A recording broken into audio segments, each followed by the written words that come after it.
Dude, like being able to make $8,000 a month without having to work, that's a different level. Like your nervous system calms down. You feel like you have time back. You have your attention. What's up, guys? Today we have special guests, Bryce and Tanur. Welcome to the show, boys. Hey, What's up? Thanks for having us. Thank you for having us. Dude, so you guys have been crushing it in real estate in the past few years, and you guys look way too young to be crushing it, but somehow you guys are. But you guys teach people how to reach financial freedom with just 10 doors, which is, to me, that's crazy. And in the Midwest as well too, right? So Absolutely, yeah. We have coached about 28 people successfully through that process, and we just officially launched our coaching program 3 months ago. congratulations, boys. Yeah. So I mean, first of all, I guess how old are you guys? You guys look like you're 19. 34 and 31. Okay. So like you guys been doing real estate for a little while. I guess, I mean, we want to see how you guys have I know you guys have a massive portfolio. You guys have wholesaled hundreds of properties or 100 plus properties. You guys own 70 rental properties by yourselves. What is the strategy so someone can reach financial freedom with just 10 doors? Ooh, the strategy that I recommend today is buying a house that is already fixed up. It's already in rent-ready condition. Okay. And you can just sell it as is on owner financing. So we sell either on a lease option or owner financing to deserving families that can't quite qualify for a bank loan for one reason or another, but they have the down payment, they have the monthly payment to be able to afford it. Hardworking people. So as an investor, how much am I going to get in cash flow from one door, one property? Yeah, so our typical deal, we'll buy a house, we'll own it at, let's say, 80% of the value of the home, right? And then we sell these things at 115% of the value of the home. Let's think. So this is Kansas City. You guys do a lot of your deals. Give me actual numbers. What are you purchasing the house for in the beginning? Yeah. So what we'll typically do is purchase a house if it's already in rent-ready condition. Okay. We'll buy it at, let's say, 15% below market value. No, so I mean, are you buying it for $100,000? Yeah. Is it $150,000? What are you buying it? Yeah, let's say $150,000 would be great. What is it worth when? So you buy it for $150,000. What is it actually worth when you buy it? So if we buy it for $150,000, it might be worth around $180,000, somewhere right around there. $30,000 in equity, it's a small discount. Okay. Yep. Okay. Yeah, and then if it's worth $180,000, we go and sell it on owner financing for $210,000. Okay. So why would anybody pay more than what its actual value is? To own the home. Yeah. They get all appreciation. They get principal pay down. Okay. They're not just paying rent anymore. But I right? mean, so why won't somebody just buy their house themselves for $180,000? You know. They have to have the cash to do that. Okay. What do you mean by have the cash? They have to save up $180,000 to own a home if they can't get a bank mortgage. Okay, so you're saying these people, they can't qualify for bank mortgages. Right. They're entrepreneurs, business owners, 1099, self-employed. Their income seasonal, fluctuating. Okay. There's no way so they basically can get a bank what you're loan. doing is you're finding people who can't qualify for a conventional mortgage.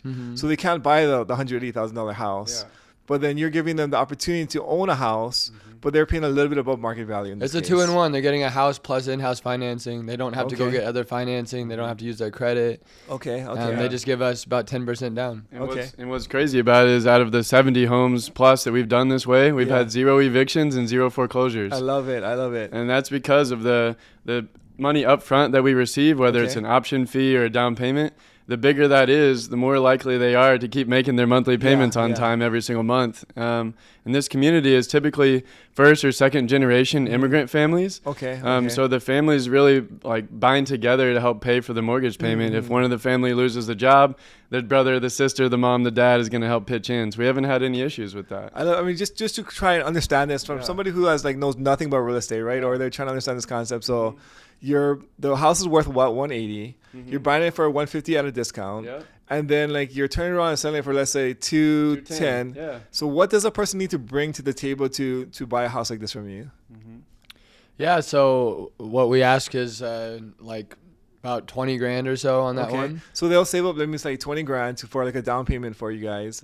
Typically, if they're to buy the house themselves, they have to bring maybe 10 to 20% anyway. So it would be the same as a conventional mortgage if they were, but they just can't qualify for a conventional mortgage. Yeah. So you guys have the in-house financing, which is the key reason why they would buy from you guys. Yeah, we're usually about 2 to 2.5% above the normal rates. Okay. So we're selling at 8.5 to 9% interest rate. 30-year amortizing, no balloons, no arms. So you're selling selling it to these these buyers at a 30-year like amortized like loan. Yeah. Okay. So we make sure we get 30-year financing or more. Okay. And then we sell it like that too. So you put your own 30-year financing on top of it, and then like you sell it on 30-year financing with like a little bit of spread to like these. We're basically just drop shipping mortgages. Okay, I love that. I mean, yeah. So essentially, like an average deal from us, okay, we collect $15,000 up front when the family moves in. So they have some skin in the game, right? Yep. They're invested, right? Yeah, we've collected as high as $100,000 up front on day one when they moved in. Our very first deal, we got $100,000 up front. Tell me about this first deal. So. Oh yeah, this first deal. So we bought the house subject to the mortgage, which is where you take over the mortgage payments like on the seller's behalf. Okay. And this seller what was the purchase price? Yeah, so this you want to tell them about that I worked this deal. Yeah. So just to back up, we were wholesaling like heavy. Like we were doing 5, 6, 7 wholesales a month. Okay. We had a team in our living room with headsets. We had a team in the Philippines doing SMS cold call. This is all in Kansas City. Yeah. Okay. We were getting 30 leads a day. Wow. Okay. Right. And it was a big wholesaling operation. And what happened was some sellers can't take the cash offer. They owe too much. Okay. Right. Okay. And I said, hey, I've been watching Paige Morby and some of these other people. Just give those leads to me. I'll work them and I'll try to do subject to. Okay. I was like dead set on how can I own a property. People who don't know what subject to, can you just give a brief explanation of what subject to is? Subject to is where we get the ownership of the house. We get the title, the deed to us, and then the seller will leave their mortgage in place. Got it. Okay. So like you guys are buying a house.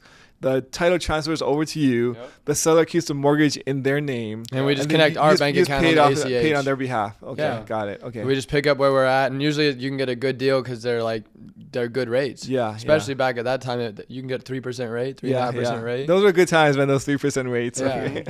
So basically on that deal, the lady was in foreclosure, pre-foreclosure. Okay. She owed like $22,000 in behind arrears, penalties, payments, all that. And we had 3 weeks until the bank was going to take her house. Okay, got it. Okay. And it was vacant already. She'd moved out. She moved back in with her mom. She had like a bunch of student loan debt and like had gone unemployed. And she was like 25 years old. Oh wow. Okay. But she had a great mortgage, great rate, great house, great area, like acre lot, 4-bed house, full basement, 2-car garage, like all the things you want in a house. But she couldn't take anyone's cash offer, mine or anyone else doing it. And so we came in and we offered the subject to where, hey, if you leave your mortgage in place, we'll clear these arrears. Yeah. But we don't have the $22,000. The way we're going to get it is we're going to find a family that has that or greater to pay it. So we need to show the house now. Okay. And she just let us show the house during those 3 weeks, and we found someone with $100,000 down. So what was the purchase price in this house?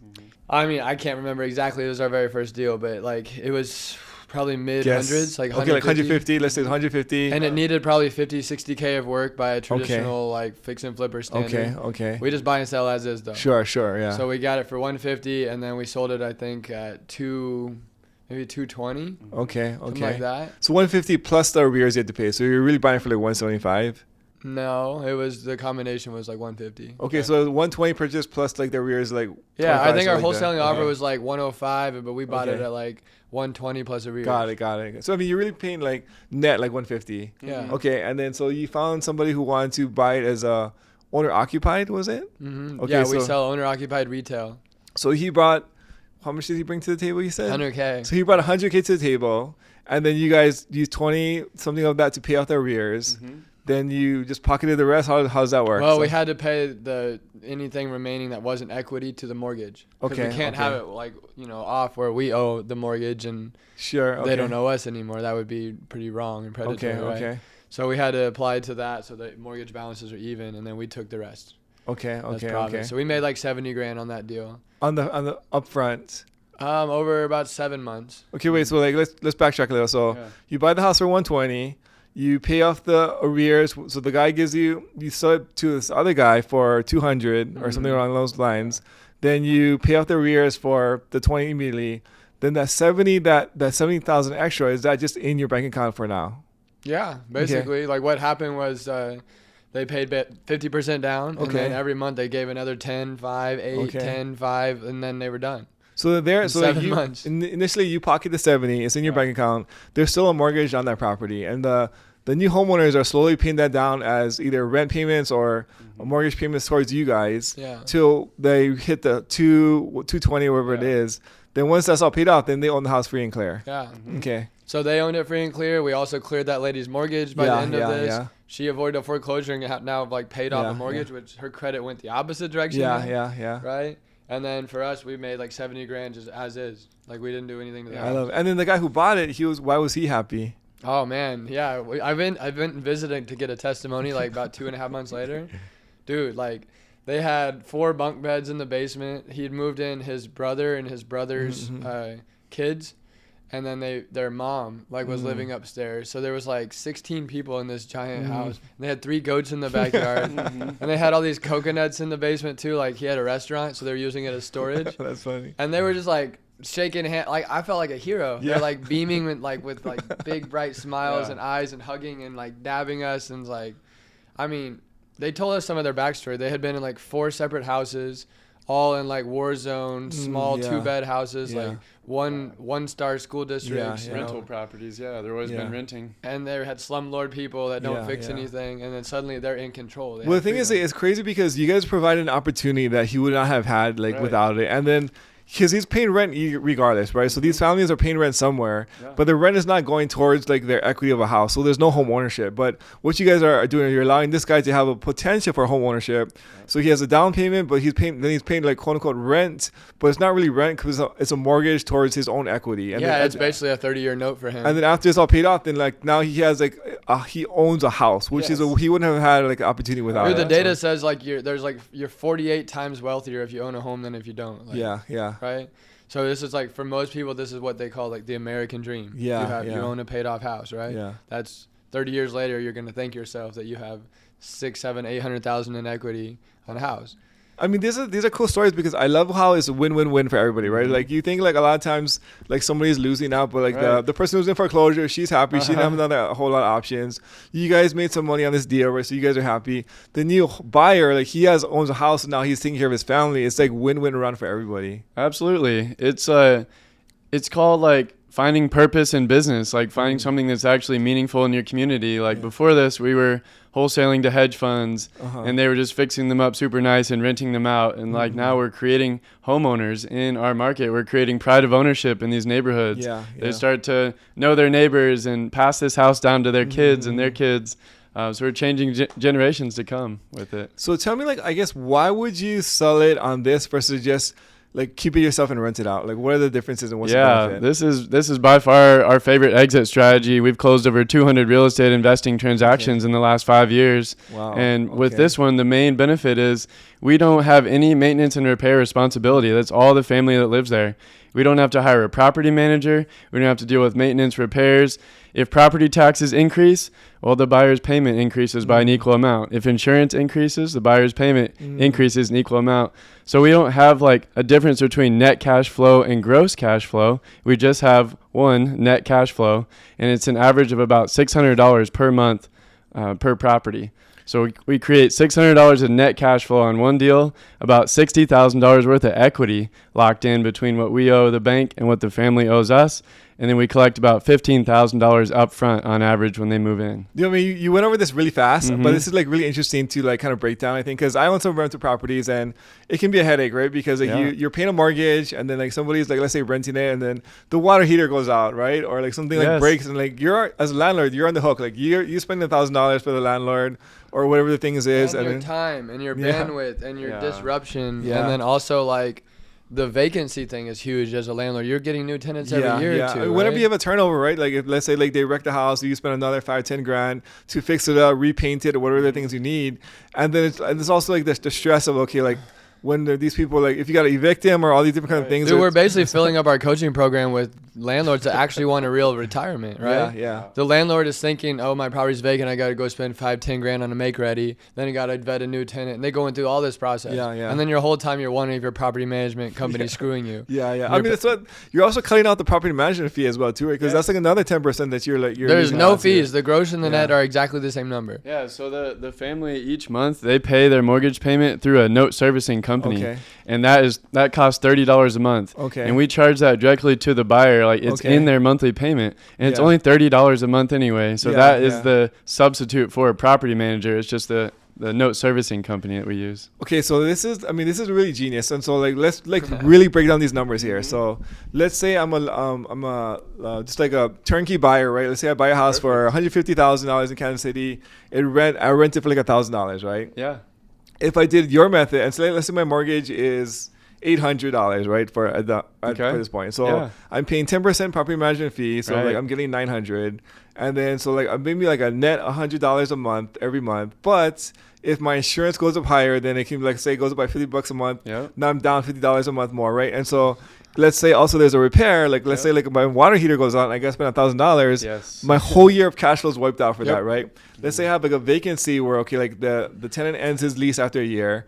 Then I have another month of like no rent for that time, and then I'm also having to like let's say pay another $5,000 to clean it up, put in new carpets or whatever this thing is. Now I'm like negative like 4 years for this. And one how many house, hours right? did you have to work on that project? Yeah, so I mean, how much is your time worth this per has hour? been my experience and a lot of people's experiences with just general rental properties in general, right? So like that's the turnkey landlord approach, right? Yeah.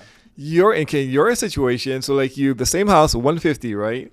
Now you sell it to another homeowner or like a homeowner for 180, let's say, right? So you instantly make like 30 grand off the top. You collect 15K up front from like that as a down payment. So you're 15K positive just to start. Yeah. And then you rent it out for your mortgage is gonna be more than like your so your mortgage is 800, right? But you rent it out for, what would this be like? We usually get above market rent by like 1,300 probably, something along those lines, right? Let's say. So you rent it for 1,300. Yes.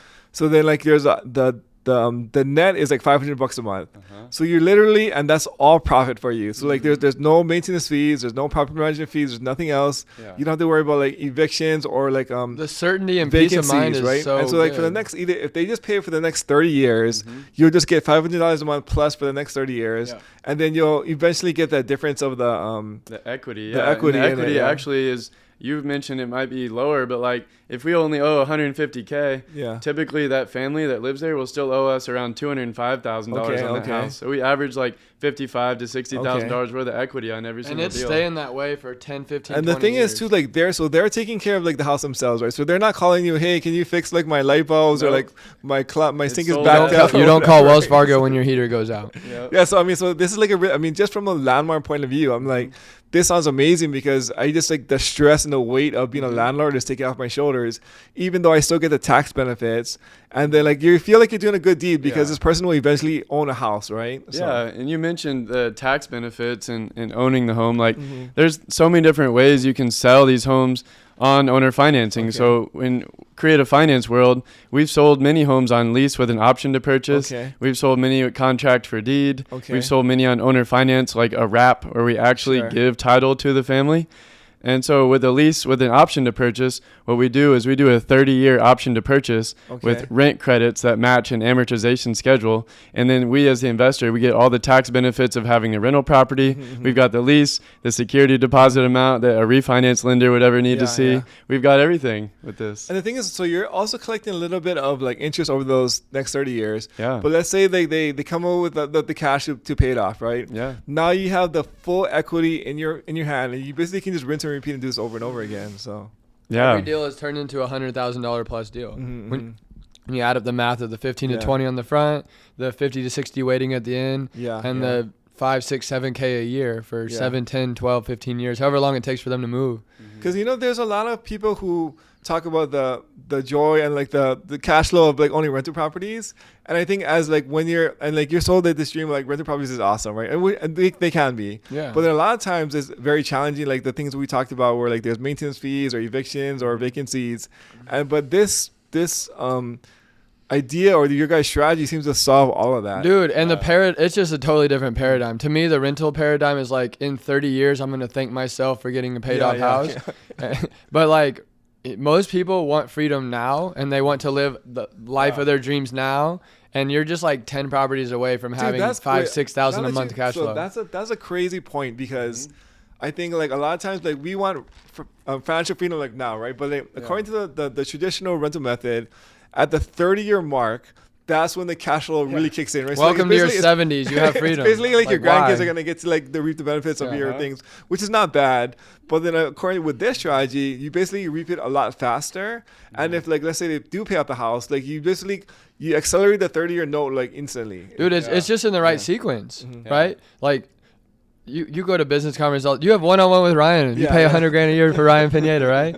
Like cash flow is everything. Like you said, you can't spend equity, right? You can't eat. You can't spend net worth, right? So this cash flow is crazy. Like you can literally live off of it. Like I went to Thailand for 7 months and gave birth to my baby. Tell me what? And like I got paid every month, and because it's predictable cash flow without any work needed. It is literally the most passive income. Money comes into our bank account. That's literally all the labor is. Yeah, I mean, I want to say, like, if you can just really let this sink in, like, it's cash today in the form of the down payment. It's cash every single month with cash flow, and it's back-end equity that's massive. So it's today, over time, and later. So you get the benefits of wholesaling or flipping with upfront. Yeah. You get the benefit of a rental property with the later equity. Okay. Like, it's a good mix of all of them. Because I'm hearing this thing, and like so. For full transparency, you guys are coaches and you teach people how to do this. So I think a lot of times when I listen to like the coaches like talk about their product, it always seems too good to be true, or like there's all pros and no cons, right? What are the cons to like this strategy? Like what do you need to watch out for? You got to get smart. You're now a bank. You're now a financier. You're not a real estate investor anymore. The real estate's just this collateral that happens in this transaction. We are buying and selling as is. We're doing nothing to the property. We are arbitraging capital. So you have to have a good sense of how the banking infrastructure works, how interest rates move, how amortization is. And you need to have boundaries and rules, which we definitely teach. Like we have a buy box where if you buy a house that checks all these boxes, it's definitely going to work on owner finance.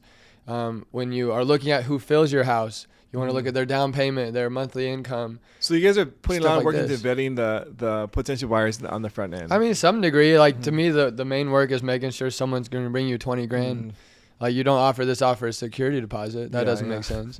But if someone's putting $20,000 non-refundable, like I mean, that's a pretty big bet they're making on themselves, and it tends to work out. And if you guys are doing a lease option, so like let's say like they put down the $20,000 and then like they stop making the monthly payments, you legally have the right to potentially evict them. It's just an eviction. So we don't give away the title. So it's their best interest not to stop making these monthly payments. Absolutely, dude. It's night and day difference. Like you go from babysitting tenants who have renter mentality, where it's not mine and who cares if I like scuff the wall, to homeowners that have actually, when they move in, they put 10, 20, 30 grand into the house. Yeah, because it's their house, right? Yeah. And no one can take it from them, as long as they're making their payments to their bank, of course. But you and I have the same rules. We can't just stop making payments to our bank. Yeah, I mean, sometimes you can, but you're just going to get foreclosed on, right? Right. So it's the same thing, right? It's like not like we're being some bad guy for like needing to get paid. Like we have a business, right?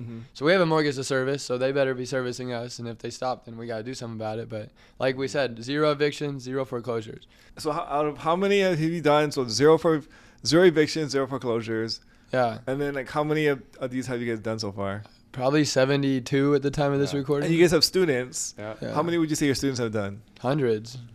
I don't know, like one of our students 400 or 500. did 61 deals within 12 months using this exact strategy. That's crazy. Yeah. Another one of our students, he took his 70 rental properties and he just started like giving 60-day notices or waiting until the tenant moves out, and then he's selling them on owner financing the same way that we do. So he's converted his whole 70 rental properties into this. He was trying to collect these Section 8 rental stuff, and he was getting like knife pointed and gun pointed and like dealing with squatters in the backyards of his houses, and he just now got, instead of spending $10K on every one of them to get them ready for the next renter, he just made 10, 15K on every one, and he's done.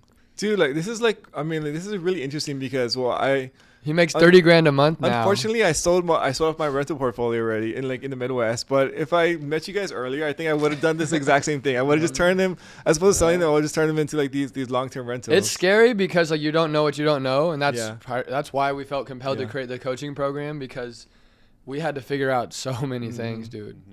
And we spent so much money learning from these old guys that have done notes for 40 years and like deciphering their CDs and DVDs and 3-ring binders.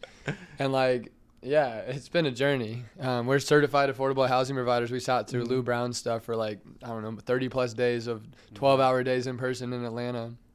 And then like had a local mentor that's done hundreds. And so like we've been able to package all that into something that we feel is digestible and like attainable for people to be able to jump into this and like not get themselves like too far ahead. Because you can get in this game and then you're like, oh crap, I didn't realize this part. And then, now you steered yourself the wrong way. So like we've made all the mistakes. We've had all the mentors we paid to be in rooms with, and now we packaged it up in a way that like a landlord who wants to just offload their stuff, it's like a no-brainer. It's easy. Yeah, we have it dialed into 3 simple steps for this exit strategy. Okay. So step 1 is about pricing it right. Like picking the right property, making sure it's in the buy box that you bought a first-time home buyer price point. Okay, so a neighborhood where they want to own at a price point that they can afford or that they would want to buy. Okay, yeah, so exactly. Choosing the right property. Yeah, using the right property, making sure you know how to price it. Because what we do is we actually average collecting about 30% above market rent because we're selling on a mortgage to them. Yeah. And then we're also selling on average about 15% above market value of the home. Okay.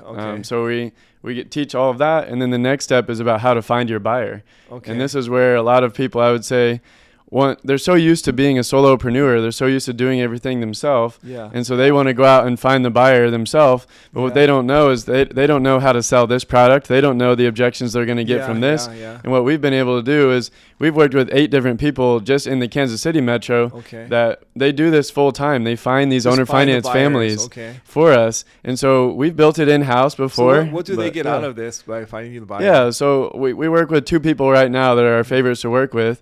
And they just charge a translation fee to show up to that closing and translate all the documents, typically in Spanish, to them. What does that fee cost? So with one of our guys, we collect $1,500 up front of a non-refundable deposit as soon as the family is like, I want to buy this house. Okay. So $1,500 up front, and then at the closing day, the agent that found us that family, we give him an extra $2,000 translation fee, and he keeps the $1,500 that they gave up front. So he gets like $3,500. $3,500. So he's motivated to find you guys like family. I mean, it's good around because he's helping you. He's making money. He's also putting a family into a house. And so and the biggest past 100. He just did 100. He said. Wow. Yeah.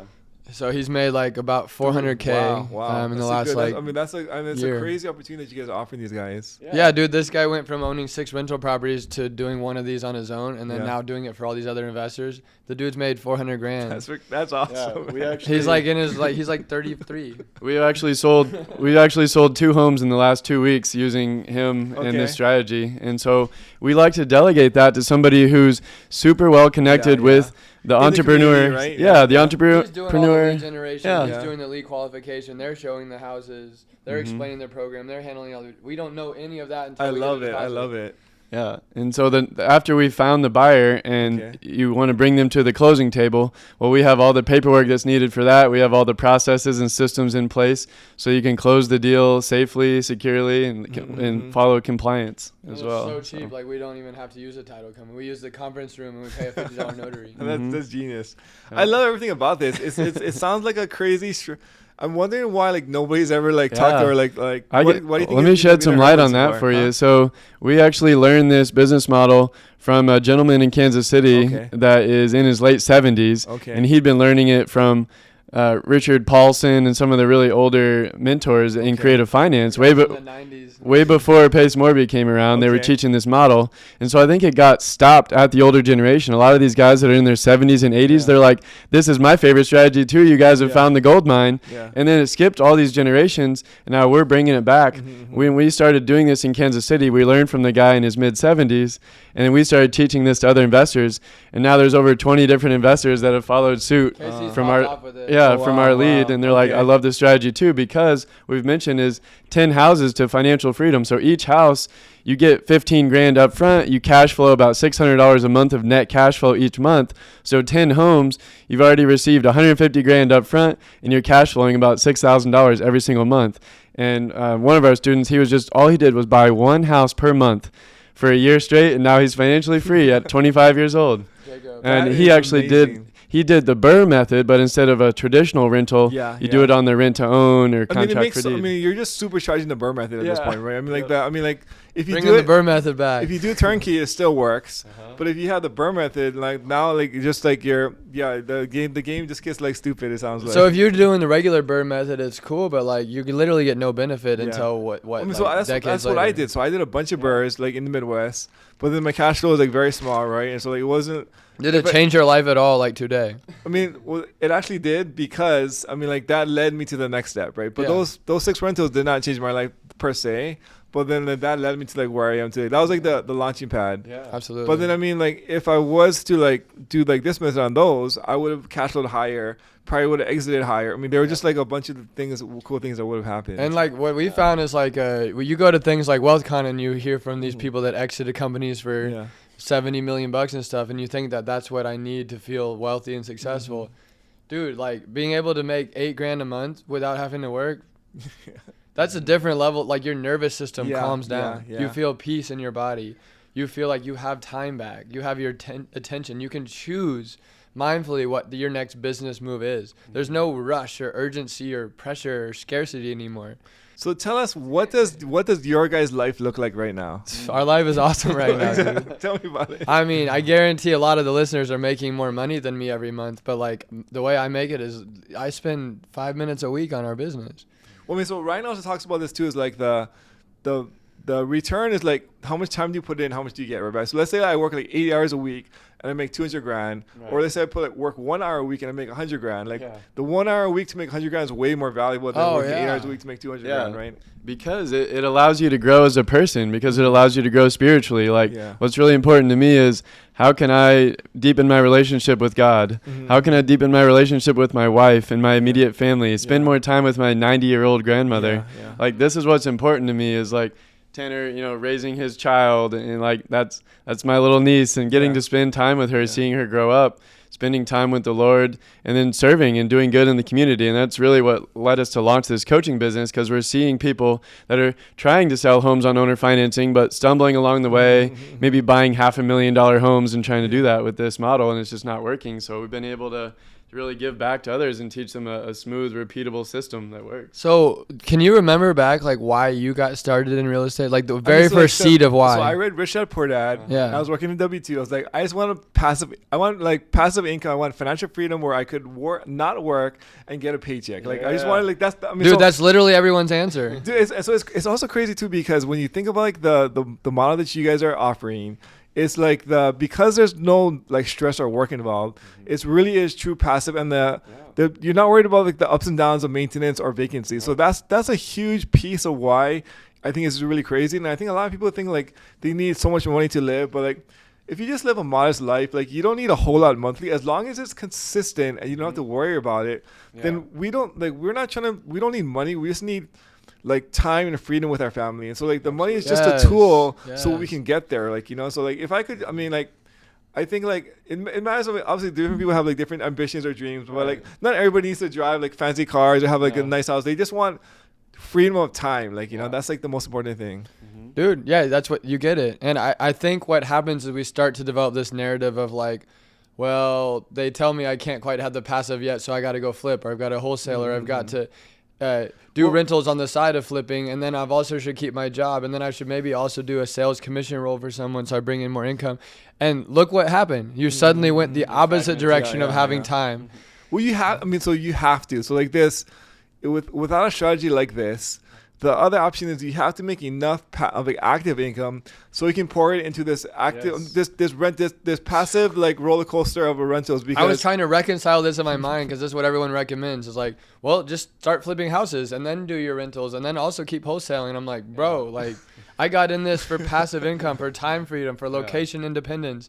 I don't want to have to manage 5 different departments and 3 divisions and get all these systems and have $100K overhead. Like that is not like what we do is straight path to goal. We make a wholesale assignment fee at the beginning, 15, 20K. We make $500-600 a month. That's like 5x what you're making on your rental properties. Well, this all goes on to like the vehicle. And so like even when I was like a W2, I did not have the vehicle to get into passive income, right? And so like from what you know, like without this option, your passive income is rental properties that are like this roller coaster. So you have to have enough like passive income with enough margin to stomach the roller coaster of rental properties. And so you have to build up enough active income. And this is like the way that like 99% of people are doing it, is like build up a massive amount of active income, put that into the rental properties that are going to be the roller coaster of like your monthly income, right? No, it's exactly. Just like, this doesn't appeal to me.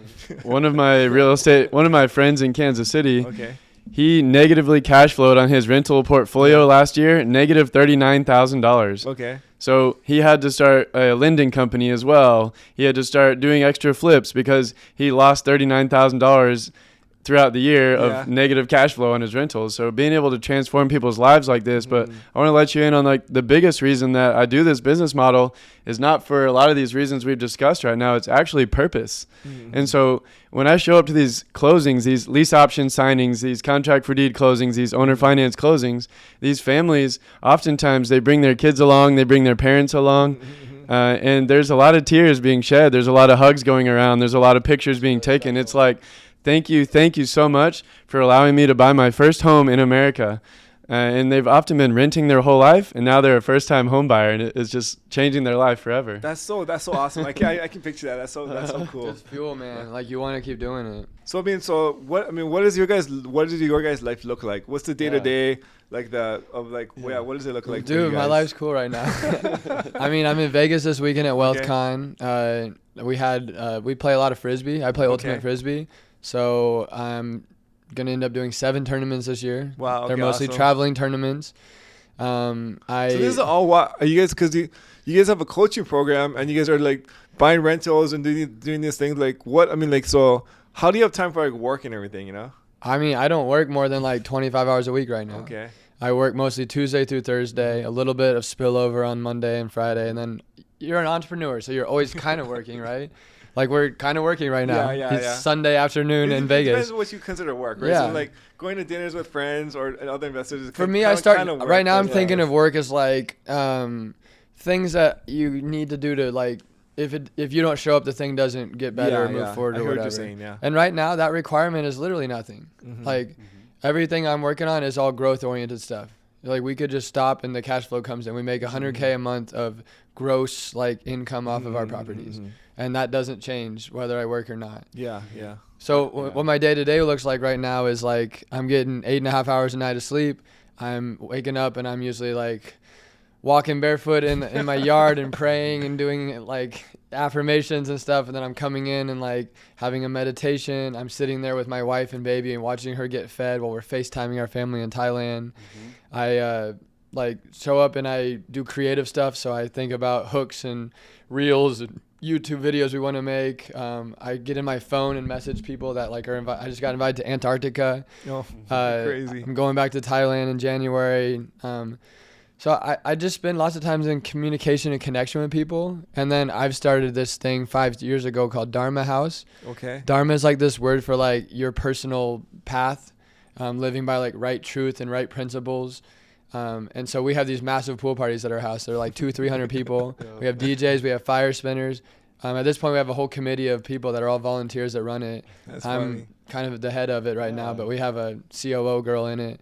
And I spend a lot of my time thinking about that, like bringing people from isolation, loneliness, whatever. Like we have burnt out real estate people, and we have like hippie people that are like literally like no money. And then we have artists, and then we have healers, and we have all kinds of, it's a slice of humanity. And we're all getting together for 12 hours, like noon to 2 at our property. Yeah, sound like a bunch of hippies, man. Dude, it's so sick. We have food truck, meditation, breath work. We do like, I love it. I mean, we do whiteboard sessions about business. And it's like, it's just, that's how I spend my time. It's a well-rounded thing. And then I'm a dad. So like spending time with my daughter, spending time with my wife. We have date night on the calendar. I don't miss that. I go to the gym 4 times a week. I read like probably 4 or 5 hours a week, listen to some YouTube. I feel like you're describing like a lot of our entrepreneurs who are starting out, like this is like their ideal life, you know? Like how many years did it take you to get there? 4 or 5. Crazy. Yeah. And like what we're teaching people in the coaching program can be way faster because we got all stuck on all these paths that other people told us to try to do, you know?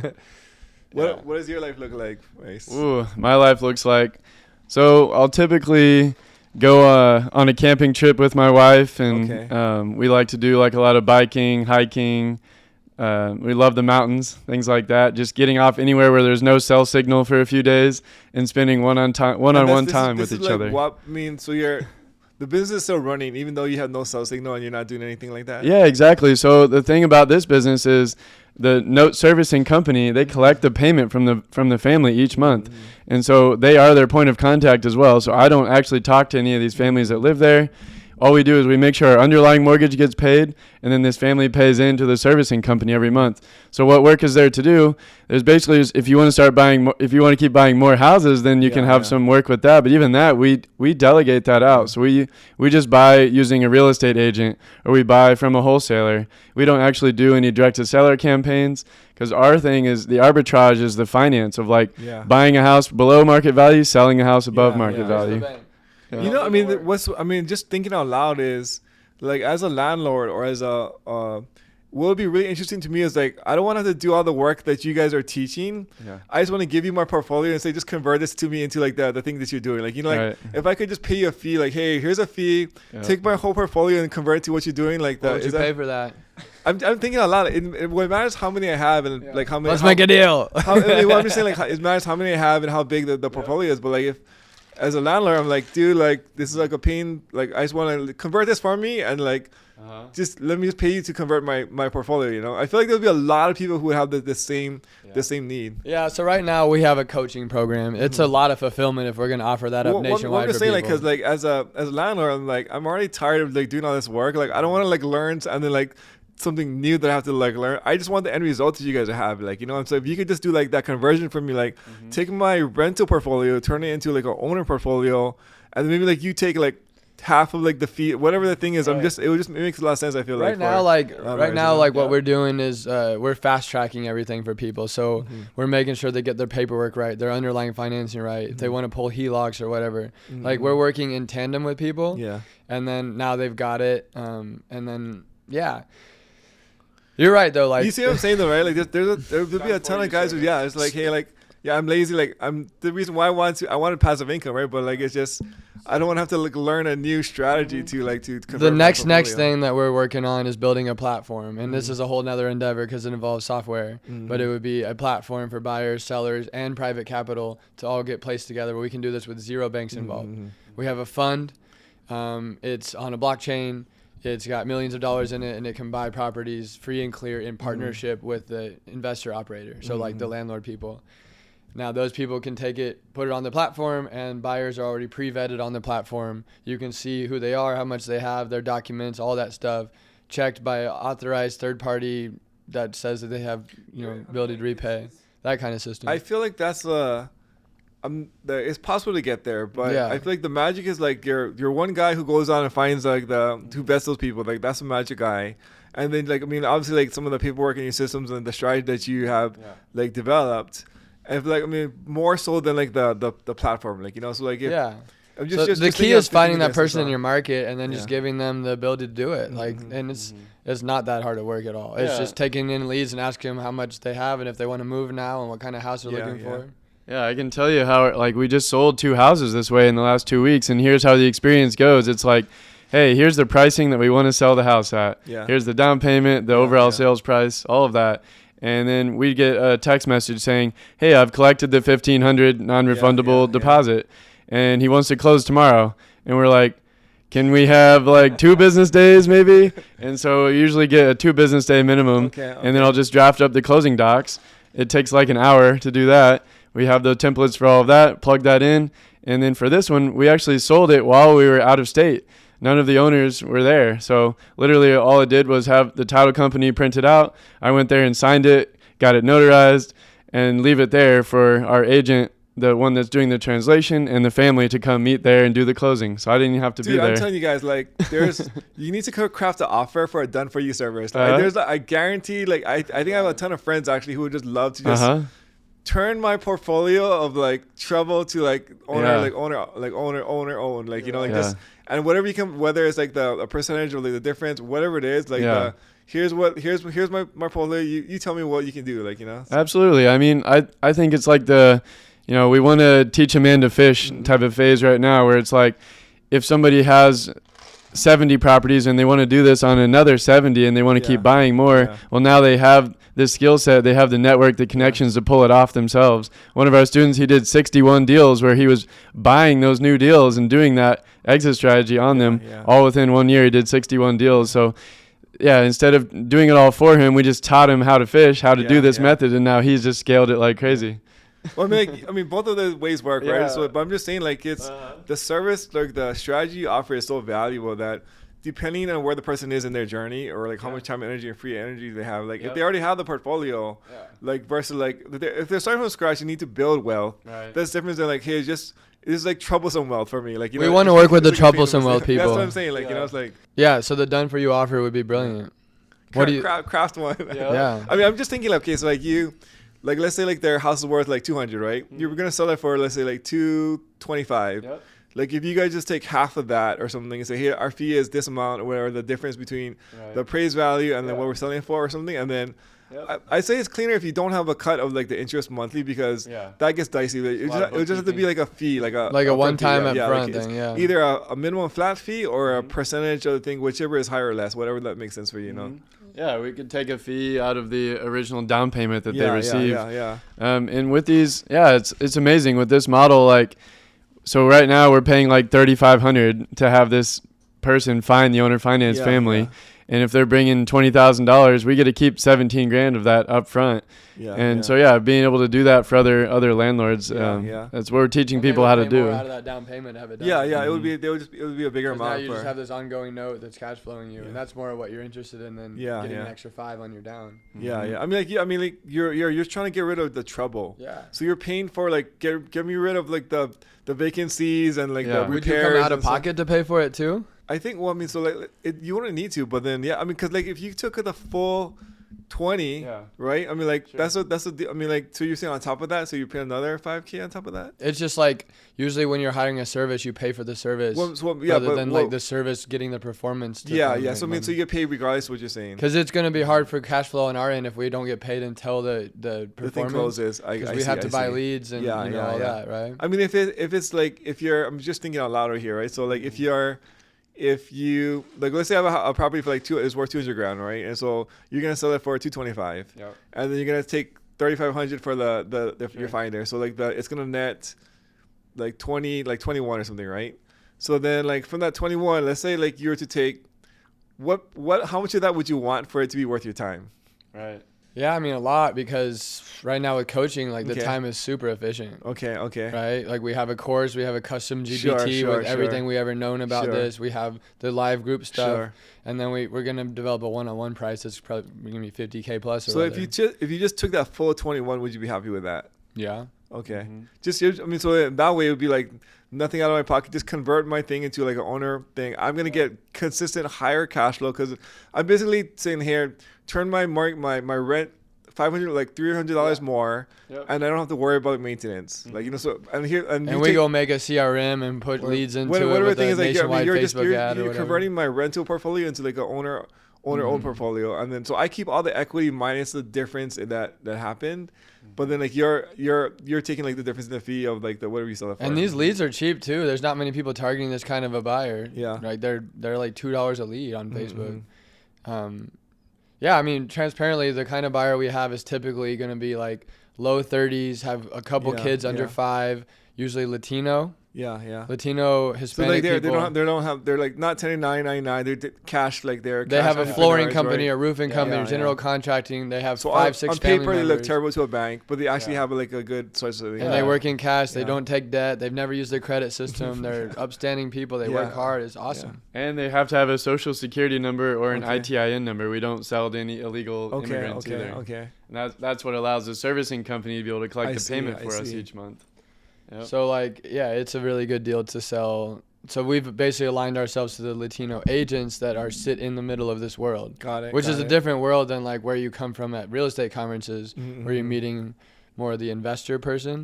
This one you're meeting like more of the people that work in the real estate, like the agents, the contractors, like that space. They make high active income, but they don't know how to own any properties. Yeah. Those are the ones we're working with. Yeah, so it's like that first deal that I told you about where we got the $100,000 down payment. That we didn't have to use any of our own money to close that deal. We just used that buyer's money in order to pay off the seller's past due mortgage payments, right? And so with this model, we've been able to scale it and just accumulate so many doors, and each one is cash flowing. Each one has equity. Each one's producing a down payment. And so in order to build a rental portfolio, it might take you a lot longer because there's quite a bit of cash that's left into a deal. Like our deal, people brag about high cash on cash. Like let's say 30% cash on cash, 80% cash on cash. Ours is actually infinite returns because we don't leave money in the deal. Right? Yeah. Ours is like negative 176% cash on cash. So it's like people are like, dude, wait till you see my strategy. I have 80% cash on cash. Well, ours is infinite. We still never put $1 into a real estate deal. Really? Are you serious? Yeah, like we don't leave money in our deal. Wow, that's by alone is really impressive. I mean, we were just people, right? Before this, I was a backpacker in Thailand teaching English in the village, making $700 a month. Then I went to San Francisco and made $20,000 a year on a stipend to be a student teacher in social studies for middle school charter school. And then I became a real estate investor. I literally had nothing to start. That's crazy. I mean, and how I got started was like, all right, let's get focused. What can we do to like rinse and repeat one thing over and over and over? Because every time you make a mistake, every time you learn something, you see how can I get better at that next time. So that's why I love this model, because we've been able to do 70 plus homes this way. And that took us about 3 years just to build that portfolio up. Before that, we wholesaled 130 homes in 3 years as well. And wholesaling is work. Wholesaling is a lot of work. Yeah, I know that. A lot of work. The marketing and sales on that thing. So this is a lot. Would you say this is a lot easier than wholesaling? Dude, we buy from the wholesalers. We buy from the agents that are investor friendly. We let an agent sell our houses. We don't need a title company. Transaction coordination is like done for you with clicks on the template. Like, it's so easy compared to all these other things that seem more mainstream. Like flipping houses as a business, way more complicated than we do. It's a lot of work, man. Flipping houses is a lot of work. Way more complicated than we do. But ours is seen as this like too complicated, too complex strategy. Dude, we just weren't taught this stuff in our journey. We weren't taught in high school. We weren't taught in the seminars. You give it a little bit of time. Like, our school course is solid, and then we have a GPT, and like it's only gonna get better. And you meet other people who have success. GPT? Talk to me about the GPT. Oh, dude, it's cool.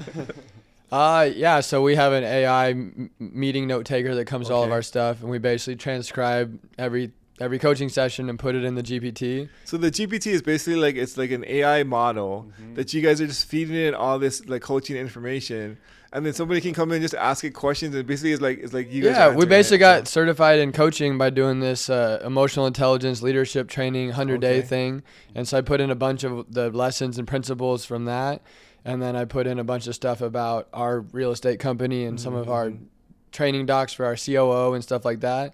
And then all the docs we use on this model, the frameworks we use, the templates we underwrite with, plus all the transcripts, it's all in there, and you can ask your questions like it's Tanur and Bryce. Yeah, the entire school course too that we built out, all the resources, all the guides, all the templates, everything's in there. So you just say like, hey, I have, for example, $20,000 and I have a bad credit score. Like, how do you recommend I buy a house? Wow, and they start to. That's cool. And it's accurate. That's very, very cool. It's like we cloned ourselves a little bit, because I don't want to repeat myself 800 times to people, about, like, we're big on, like, time is precious. Like, we don't have forever in this world, right? And true. Like, in some ways we're in our prime. Like, we have high energy, we're ambitious, we're still, like, attractive enough to all the different ages. Like, we're the ones that everyone's looking to like make the world better, right? Like, over the next 10, 15 years, it's us, right? We're becoming the leaders of the world.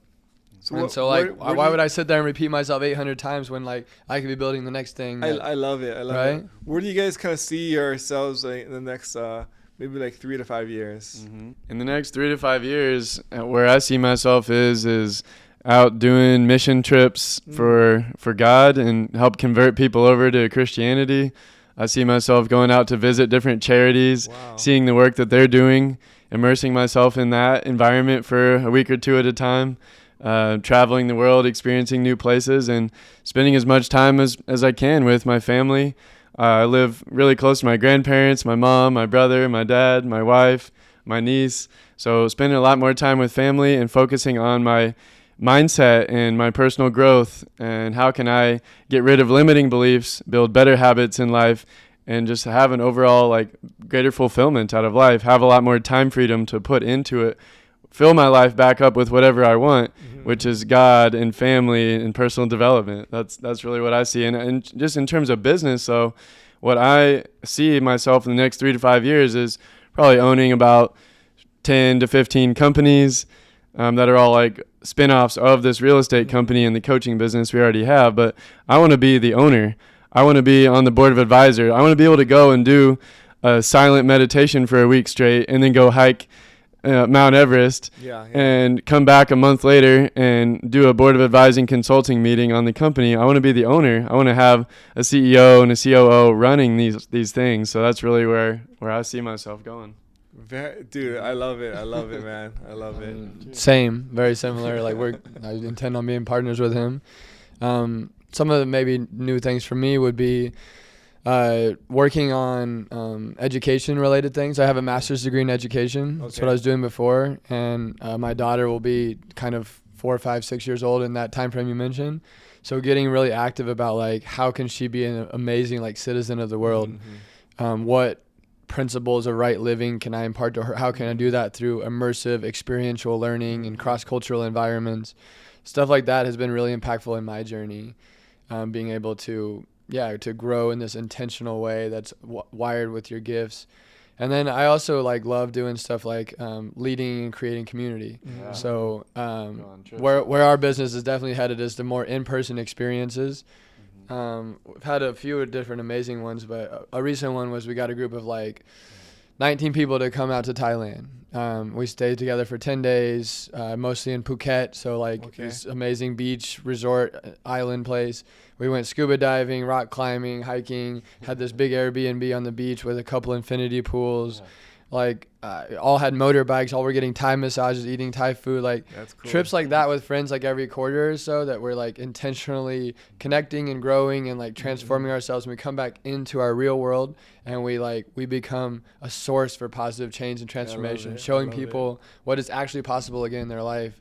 Just showing people a little bit of glimpse of what it's like to get outside the matrix, right? Like, dude, America has such like a fidgety, anxious, fast-paced like nature to it. And our natural state is a lot more at peace and at rest than that.